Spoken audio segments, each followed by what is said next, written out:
Good evening and welcome to the Hertie School. It's a great pleasure to see so many students and so many representatives of ministries and here in the audience tonight. It's a special year for the Hertie School. It's going to be our 10th year, so it's a jubilee year, and we decided to, in a way, kick it off with an intellectual firework that hopefully we'll have tonight here. I have no doubt that we will. It's an innovation at the school. We decided that each academic year we would open it with a major public lecture, and that's tonight, and we follow it by a more internal lecture to our students today following, which is then the official opening of the academic year. We are fortunate enough to welcome tonight Frank Fukuyama. And as you know, an overused phrase is that if we say, somebody needs no introduction. And I think that certainly applies to Frank Fukuyama. He has had many important academic and political appointments over a long and distinguished career. He's now at Stanford University. Before joining Stanford, he was for a number of years at Johns Hopkins, at Zeiss, at George Mason University. He worked at the Rand Corporation in Santa Monica. He was a student at Harvard. But in between, he also worked in think tanks at Carnegie Endowment and others. So he is a true public intellectual. He is in many ways somebody who would fit our faculty also quite well, if I may say so, with all modesty.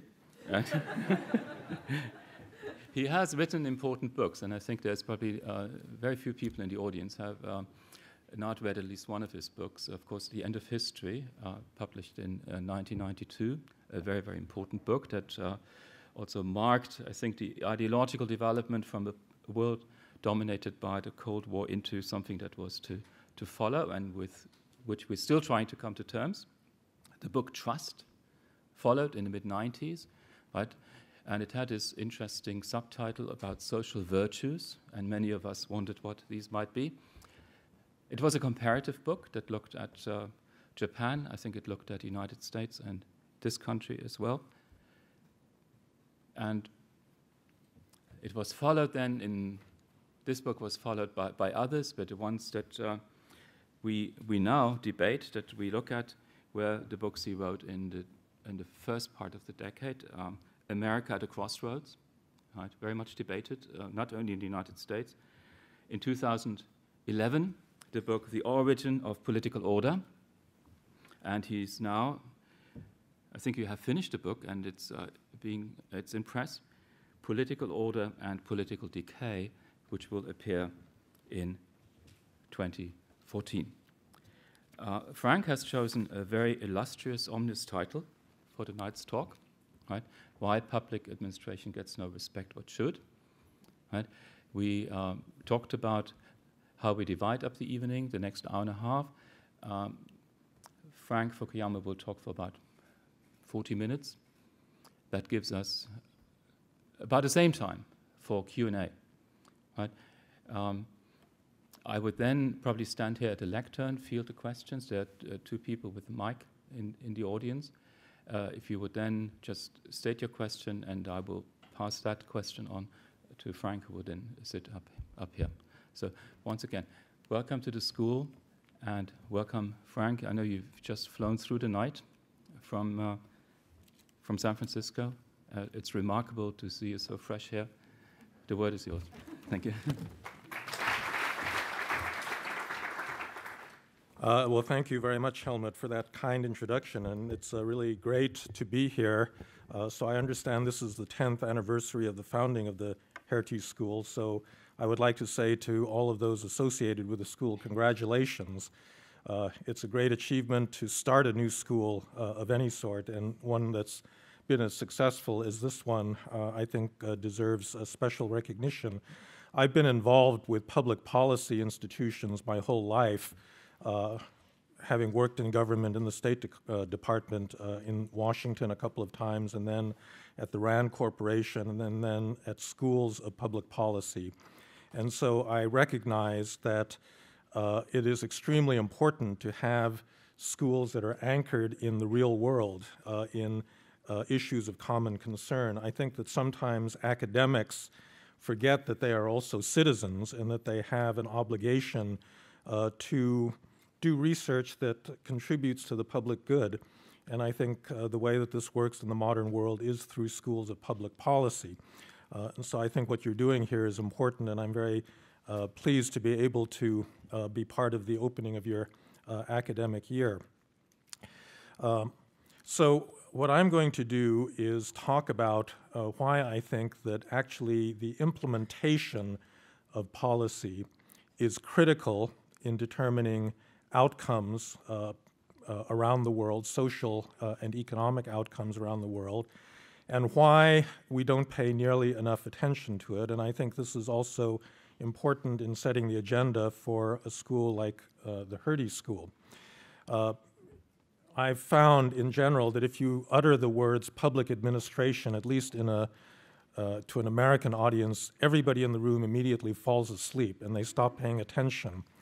And I think that this is very important, and what I'm hoping is I'll be able to persuade you that that's a wrong emphasis and that we need to actually pay much more attention to it. So I'm going to go over, so the talk will proceed with 4 different arguments and stages. So the first question I'm going to address is the question of what is governance. I see it's the Hertie School of Governance. It's not the Hertie School of Government. So that's an interesting point in itself. So I'm going to begin with the question of what is governance. I'm going to then make the case that we ought to spend more time focusing actually on states and the activity of states.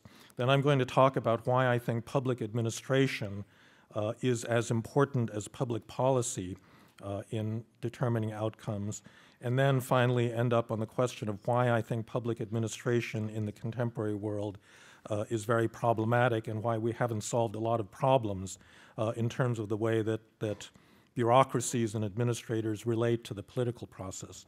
So let me begin with the question of what is governance. In recent years, the word government has been displaced by the word governance, which I think is itself an interesting political phenomenon. The words governance and government come from the same root. They come originally from the Greek word kubernon, which actually means to steer, as in to steer a ship. And so Plato, or Socrates in the Republic, talks about the polis as being steered by a pilot who would be the leader or the king. And then it goes into the Latin, it passes then into the Latin gubernare, and then into the French gouverner, and hence into modern English words like governance and government. But it has to do with the guidance that is given by some hierarchical authority to a political community. But the question that I think is very interesting is why the word governance replaced the word government over the last 20 years in talking about public purposes. And I think there are at least 3 important reasons. So the first reason really had to do with the whole Reagan-Thatcher, the rise of kind of conservative anti-government view that started in Britain and the United States, that maintained that the government was large, it was bureaucratic, it was inefficient, and it was holding back the private sector in terms of private sector growth. And so there was and we've been living through a 30-year period in which government has been on the defensive, that people have had to defend the role of government against systematic and I think oftentimes very well-reasoned and well-argued and well-documented attacks about the reason that, why it needed to get smaller and much more efficient. And I think it is the case that by the 1970s, 80s, when Reagan and Thatcher emerged, that governments were suffering from multiple dysfunctions, and they, in fact, needed this kind of, I think, healthy critique. And I think in light of that attack on government and the anti-statism that lay behind it, for various reasons, the word governance sounded better than the word government. People didn't like government, but they thought maybe we still needed some governance, and that was what we would be doing instead. The second reason was very specific, I think, to a number of international development agencies like the World Bank. In the mid-1990s, the World Bank began to step gingerly into the world of politics because under James Wolfensohn, they began to recognize that corruption was really a major source of dysfunction and poor economic performance in developing countries. And this led to the expansion of what was a pretty explicitly political agenda on the part of international lending agencies. The trouble was that given the fact that countries like China were on the board, the executive board of the World Bank, they couldn't talk too explicitly about politics, and so they used a number of euphemisms to talk about things that are quite familiar in normal political speech. And so governance replaced the word government or regulation in their vocabulary. The word transparency replaced freedom of speech, and the word accountability replaced democracy. These basically all mean the same thing. But when the World Bank started saying, for example, in this very important 1994 report, Governance and Development, they began talking the language of good governance, transparency, and accountability, which somehow sounded more acceptable to the ears of the international community than talking about regulation or re-regulation, freedom of speech, and democracy. And so this is, I think, another source of that evolution. And then finally, I think particularly here in Europe, with the growing institutionalization of the European Union, it was simply a fact that nation states no longer were the central regulators, or there was another completely new layer of regulation being added by a supranational organization that didn't fit neatly into the old national level units that had formerly been the source of government authority in Europe.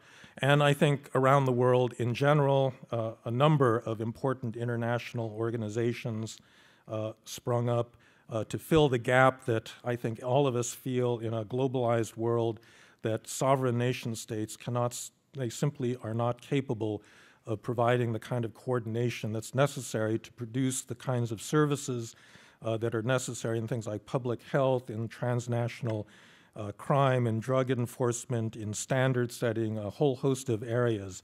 And so that function has actually been filled by a lot of non-state organizations, and it makes sense to use a term like governance to talk about that whole broad range of issues that now are done by these organizations. So I think that there's actually today almost no agreement on the meaning of the word governance. I know this very well because I published a piece called What is Governance in the journal Governance a few months ago, and I got an endless series of criticisms and replies on that because, in fact, the term has gotten very broad. In fact, Boo Rothstein, who I guess was supposed to be at our workshop tomorrow and is not going to be able to be here, actually talks about the three worlds of governance, because there's actually three very distinct ways in which that word has been used. But I think in general, there's a new sense in the term governance that is much more expansive and in a sense much more indistinct than the old word governance, and it really has to do with any coordinating activity performed by virtually any organization that has a function of providing some form of collective action in a broad transnational public space, anything that has to do with leading or guiding society. I think that one of the early uses of this actually came out of the private sector, out of the word corporate governance and the kinds of structures that are used to manage large multinational corporations, but it can apply to non-governmental organizations, to international organizations, to informal networks and the like.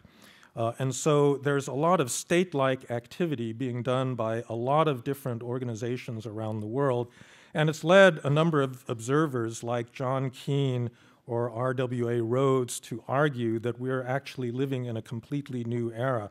This is a quote from something that Rhodes wrote back in the late 1990s, in which he says the following: "Central government is no longer supreme.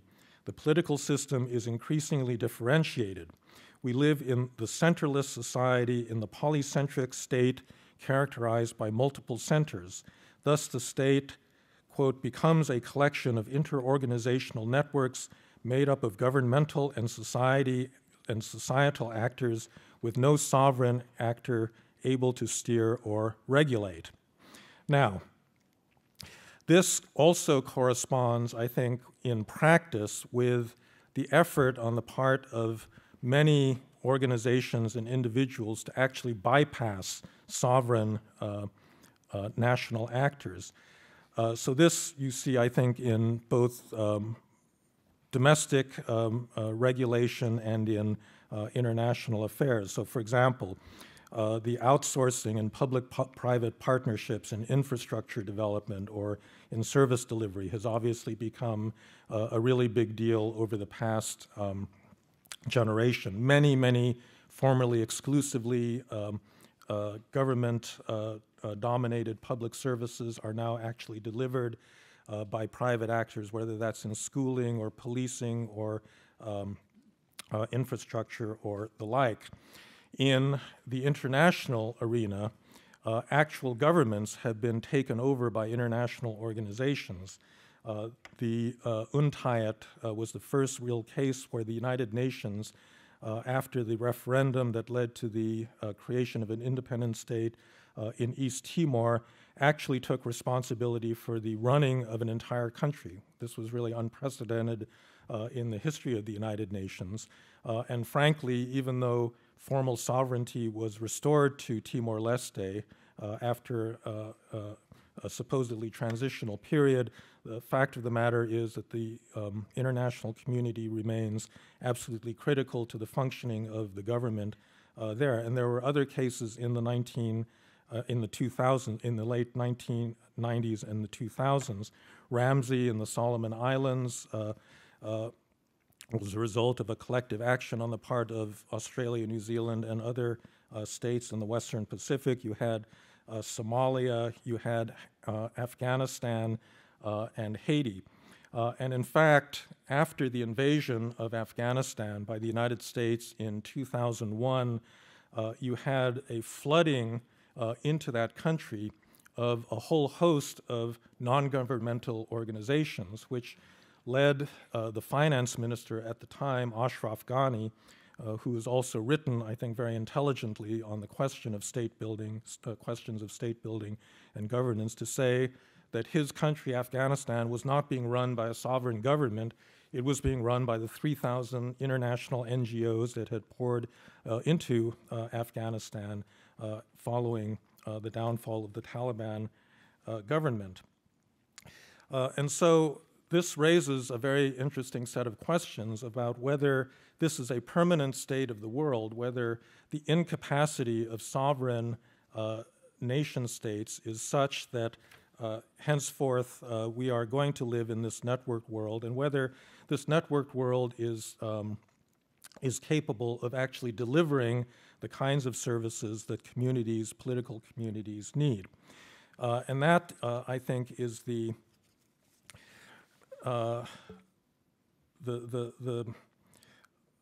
it sets up the third issue that I want to raise, which is why I think that states are really, I guess it's actually number two, why states are important and why we should retain a focus on states. So I think that there's no question that this move to broaden the concept of governance to include a lot of non-state actors and to deliver services through organizations other than states is in fact here to stay in many respects. There is no reason, for example, why a state ministry has to run its own cafeteria. You know, it's probably better to outsource that to a company that specializes in running cafeterias. On the other hand, there are first a number of functions that states are actually better at performing than non-governmental organizations or private sector organizations. And I think there are certain public problems that simply cannot be solved by this more expansive understanding of governance. I will refer you back to Max Weber's famous definition of the state. Max Weber said that the state is the legitimate monopoly of force over a defined territory. So it's got four important elements: legitimacy, force, and territory that have to do with basically the ability of a political community to be able to use power and authority to enforce the will of the community over a territory. The state, as far as I can see, remains the only social organization that is legitimately able to use coercive power. And I think that in the modern world, we don't like, we want to veil that aspect of coercion. It's much better to have authority than it is to exercise raw power. But I think none of us should be under any illusions that in the end, that ability to use power and authority is critical to order. And you see this in a country like Libya today or Somalia, in which that centralized monopoly of legitimate power does not exist. And an NGO or a trade union or a transnational terrorist organization or a drug cartel or other kinds of international networks, they all have components of what states do. They have some degree of power, they have some degree of authority, they have the coordinating function. Sometimes they can operate territorially, although that does tend to remain an exclusive property of states. But the state is the only organization that brings all of those characteristics together in a single package, and that is why I think that states are not ultimately going to be displaced by networks or other less hierarchical forms of social organization. Politics ultimately is about agreed forms of coercion. It's about communities making decisions and then being able to enforce those decisions, and states are necessary to do that. And I appreciate the moral force behind the vision of a world that will be ruled by something other than states, because states are terrible. States are responsible for the horrors of the 20th century and for oppression and tyranny and so forth. And I think all of us have a dream of living in a certain sense, a coercion-free world in which everything is done on a consensual basis. But unfortunately, I think there's a whole class of important political decisions that simply cannot be taken in that fashion. Networks simply cannot come to certain kinds of critical decisions in the way that political hierarchies can. And so I think we're actually going to be living in a kind of bifurcated world in which there will, in fact, be many coordinating activities that will be carried out by networks, by transnational organizations, by non-state actors. Certainly in the realm of service delivery, these are going to be important. But there is also going to be a core set of functions that states will have to perform. And I think that many of the efforts to get around or bypass states that have been undertaken over the last generation are in fact deeply problematic because they do not address these core state functions. They do not provide mechanisms for doing what states are supposed to do. Let me give you some examples of this. Just the outsourcing of utilities. This has been a big move. It's been promoted by international lending organizations like the World Bank or DFID or USAID all over the developing world to turn telecoms or water or electricity over to private suppliers. And in many cases, this has led simply to the replacement of inefficient public monopolies with inefficient private monopolies. The chief case of this is Telmex, where Carlos Salinas managed to become the richest man in the world through a bungled privatization in the early 1990s and created a private monopoly in place of a public monopoly. Privatization does not lessen the need for a strong state that is able to regulate the private provider of that particular service. And so the state function does not go away under that kind of public-private partnership. Another very problematic example is what the United States did in terms of the outsourcing of core security functions in Iraq and Afghanistan. And so instead of hiring American soldiers to fight its wars, it hired DynCorp and and Blackwater and a whole series of private contractors to perform this politically extremely sensitive role of providing security for diplomats and aid workers and the like, with consequences that I think were extremely deleterious because the actual route of formal accountability of these organizations was not well established. Their training was not up to the same standards as that of the United States military. And as an American taxpayer, they also cost more than just hiring more American soldiers. And so it seemed to me all around we were losers in this. I think that in the development field, we've seen a lot of efforts to bypass weak and dysfunctional states in developing countries. So the World Bank, for example, has been promoting something called community-driven development. Community-driven development is a program which deliberately injects funds, donor funds, at a village level in cases where the local government is too corrupt to actually do it itself.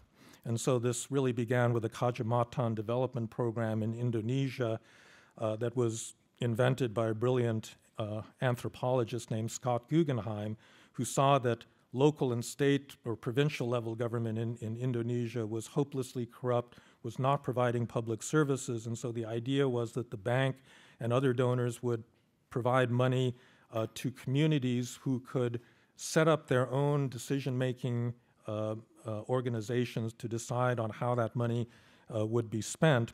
The theory of community-driven development was still state-centric in the sense that this was supposed to give competition to local governments who would see that the international community working directly with villagers would be able to provide these services better than their own government, which then, in theory, after 7 or 8 years, would then lead the local governments to improve their performance.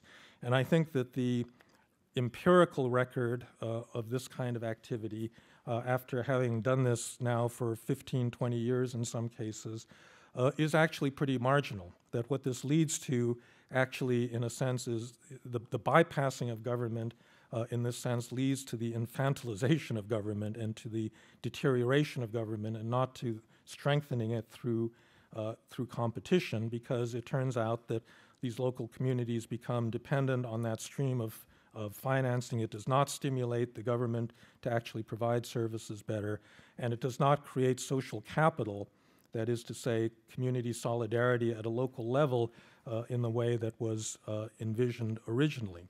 And in fact, I think in the international development community, there is a lot of misgiving about the effort to bypass government and to provide services directly, although as Thomas Rissa and others have written, my colleague Steve Krasner, although de facto this is in fact the way that a lot of government gets done in fragile states and in many extremely poor countries, it is hard to see that this is a good, sustainable, long-term solution to the problems of corruption and weak government there.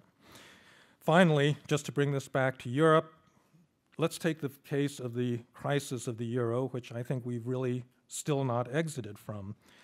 This is a case, I think, of a governance decision that ultimately needs to be taken by sovereign nation states, and in fact will be taken by sovereign nation states.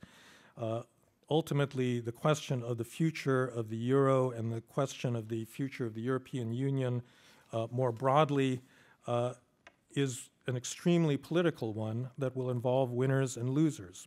So whether you have a fiscal union or a transfer union makes a great deal of difference to the taxpayers in Greece and Germany. And this is not something where a solution is simply going to bubble up in a grassroots manner from a bunch of interconnected transnational networks. Because there are going to be winners and losers. The pain of that decision has to be allocated across several different international communities, and the EU itself needs a governance structure that will prevent future crises from happening and that will make the current crisis more manageable. And as I said, these are all political decisions ultimately that will require sovereign governments operating under democratic principles and therefore with the legitimacy of those democratic institutions behind them in order to make. Now, this is not to say that Europe is actually going to get to a good solution anytime soon, but I really don't see that shifting the terms of reference from government to governance is actually going to help us.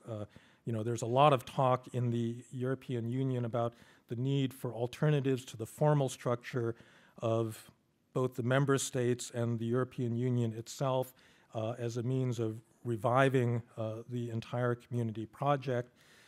And again, that may be the case, but I have not seen a design for that alternative structure that it seems to me is going to deliver the kinds of results and the kinds of decisions that ultimately will need to be taken.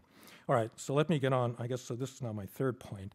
So I'm finally going to get to the question of public administration and why we need to focus on public administration. So in line with the above, I believe that it is extremely important that we do not lose a focus on the implementation side of public policy, or another way of putting that is we should not simply think about public policy and forget about public administration. And this is a really big temptation. In the 1920s, the American government funded schools of public administration to train essentially public officials at a national, state, and local level all over the country. And over the succeeding 60, 70 years, virtually every one of these schools of public administration has evolved into a school of public policy. Now, the reasons for this, I think they're complicated. It partly has to do with the dominance of economics and econometric methods. There isn't a comparable method underlying public administration that has the same kind of methodological sophistication and therefore legitimacy that modern economics does. There's a feeling that public administration is simply a technical activity as opposed to the master activity of politics itself or the setting of policy. And this, by the way, is a concept that we owe to our former president, Woodrow Wilson, who in the 1880s wrote a very famous article on public administration in which he said that there's a sharp distinction between, on the one hand, politics and on the other hand, administration, that politics set the ultimate goals and that administration was like it was a techne in Greek. It was a technology of implementation that could be approached scientifically. It was important, but it was of lesser dignity than the actual political setting of goals. For reasons I'll shortly get into, I think that this distinction is wrong, and it has distorted our understanding of what effective public administration is, but I think it also accounts for why everybody would much rather be doing public policy. They'd rather tell the government what to do than how to do it. However, I think that poor public administration around the world, both in developing countries and in developed countries, is the source of bad outcomes almost universally. I think, let's begin with the developing world.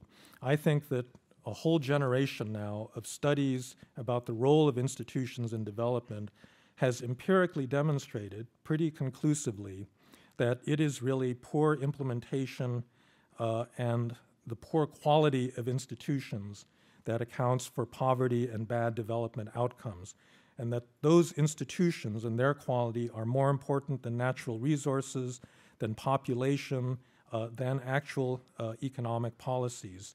There are a number of examples of this. The failure of the post-communist transitions in Russia, Ukraine, and other places was due to the collapse of state institutions there. Something like privatization is not something that can be done under a weak, low-capacity government.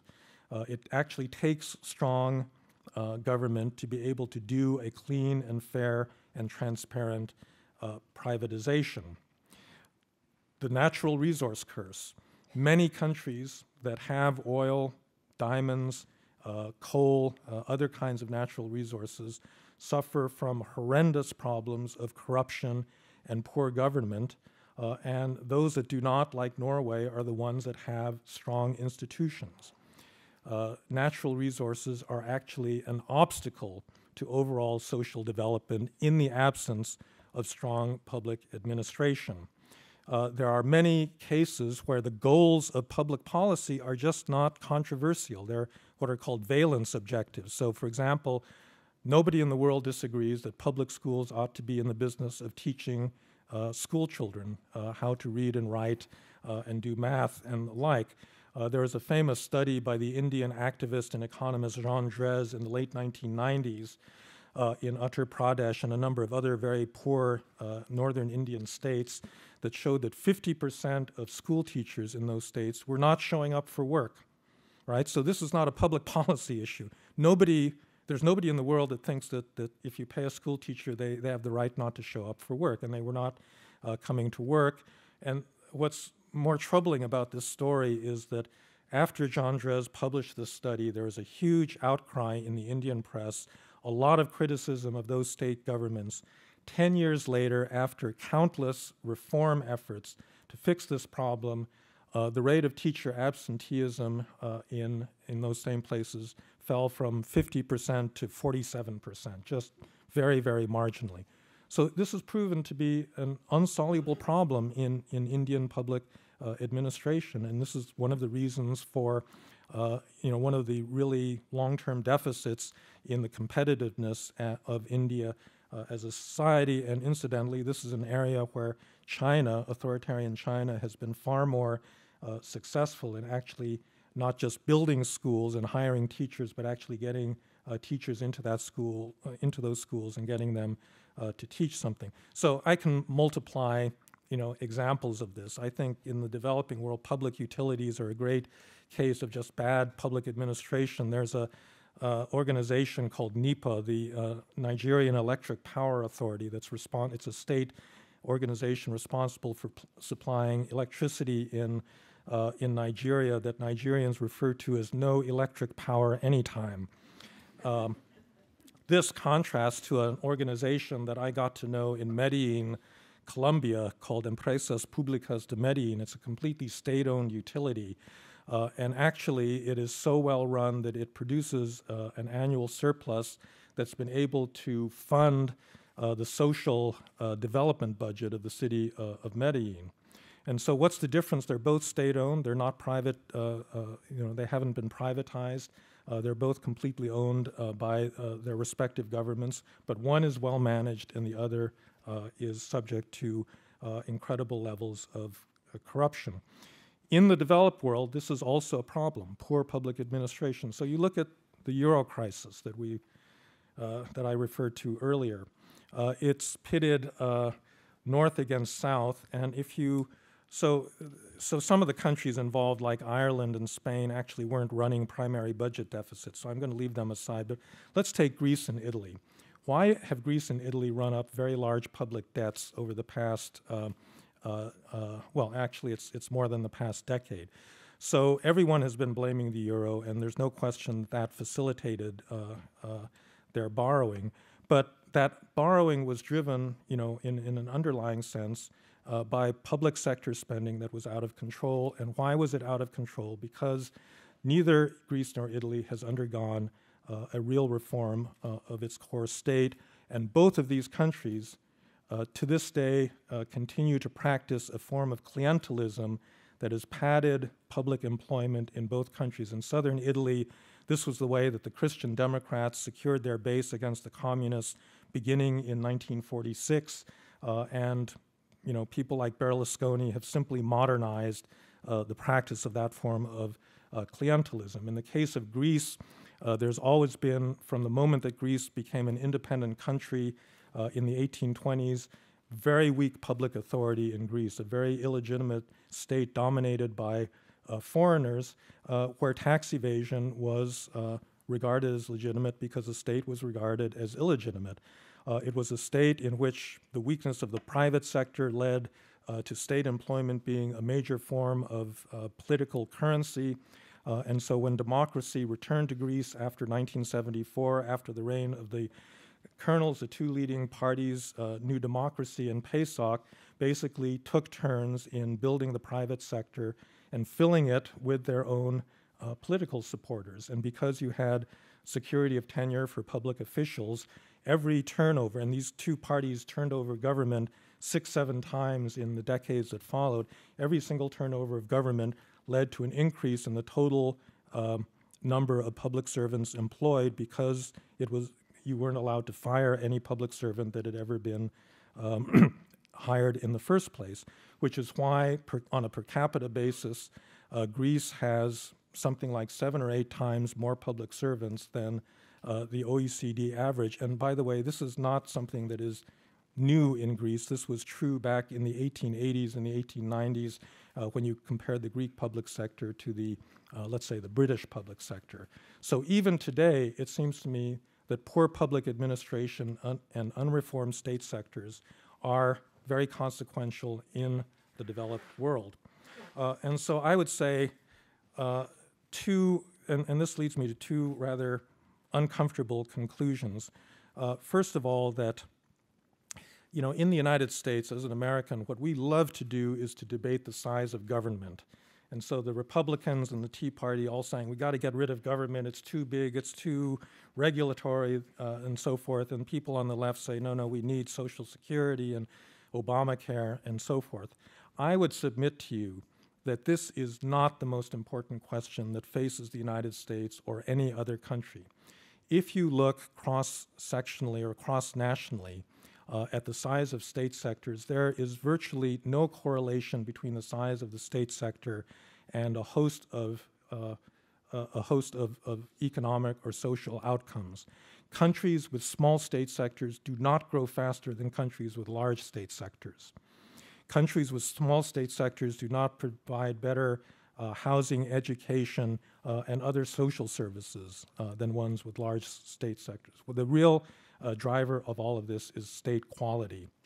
And in fact, there are, unfortunately, in the world, two different, a low and a high equilibrium. So I would say you in Germany and in Scandinavia and Holland and Switzerland, in certain European countries, are in a very nice high trust equilibrium in which you've got a large state, relatively high level of taxation, but also relatively high quality public services. And this becomes a self-reinforcing loop because people are, they regard taxation as legitimate because social services, by and large, are fairly well delivered. And so it reinforces itself. I would say that Latin America and increasingly the United States is caught in a very dysfunctional low-level equilibrium in which people don't want to pay taxes, they don't get good quality services. This delegitimates the quality of government or trust in government, and then this reinforces people's unwillingness to pay taxes. A lot of the Republican opposition to Obamacare, it wasn't just that they think this is socialism, which is just kind of an American craziness, but it's because they've got a actually much more legitimate fear that even if universal health care were desirable and something we wanted to implement, we'd be incapable of doing it, simply because the quality of our public administration is so poor. And then finally, as a committed liberal Democrat, I would say that the other rather disturbing conclusion is that democracy probably makes has less of an impact on social outcomes than does the quality of public administration. And this is where East Asia has been a major challenge to a lot of our received notions about the complementarity and the self-reinforcing character of democracy and high-quality government, because you have authoritarian states like China and Singapore that actually are able to deliver certain public services much more effectively than their democratic counterparts at comparable levels of development. And what makes the difference there is higher quality public administration. Okay, so my last point. Why is public administration problematic? I believe that Woodrow Wilson was profoundly mistaken in drawing this sharp dichotomy between politics on the one hand and administration on the other as simply a technical implementation field, because the two of them are very much intertwined. And the problem, I think, in modern government is that you've got to reconcile two forces that are very, very difficult to reconcile. The first one is the demand for democratic accountability. It is clear to me that the overall global demand for accountable government is rising everywhere. It is rising in places like Turkey and Brazil with the rise of new middle classes.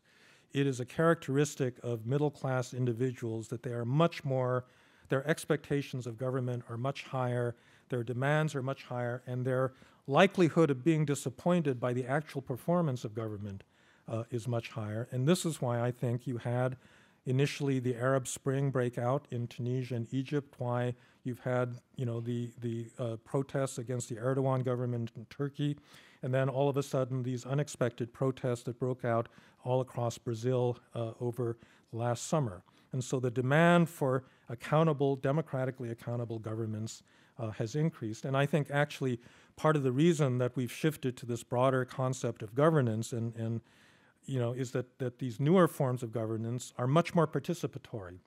If you govern by an NGO, you know, that's actually run out of the social sector and not out of the state sector. And so it answers a demand for public participation in a way that old-fashioned governments did not. On the other hand, every competent public administration has depended on expertise and technocratic knowledge. And technocratic knowledge is in tension, and I don't think there's any way of getting around this fact. It stands in tension with the demand for democratic participation and democratic accountability.